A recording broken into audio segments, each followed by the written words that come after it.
Hello everyone, welcome back to this video. In today's video, I'm going to show you how to fix account suspended after using airplane mode on Monopoly Go. Now, with the latest update, the APM is no longer working, and whoever is using the airplane mode in the Monopoly Go are facing the problem of account suspension. So, if your account is also suspended because of this reason, then what you can do is you can simply contact with the Monopoly Go customer support team and try your luck if you could recover your account again.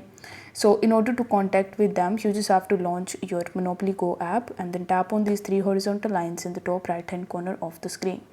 Afterwards, select settings and then you will be able to see this type of pop-up in front of you. Here, tap on customer service and now you just have to choose any of the articles that is given over here. After tapping on the article, you will be able to see a bunch of different related articles. So you just have to tap on any of these in order to get access to the message or the chat us option.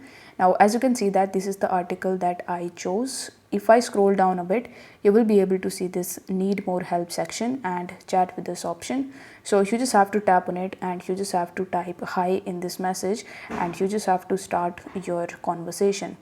Here you need to provide the information relating to your account and you need to tell them that your account is suspended and you want your account back. So this way you will be able to troubleshoot this problem and you can contact with the Monopoly Go customer service. If this video was helpful, then don't forget to like the video and subscribe to the channel. Thank you so much for watching.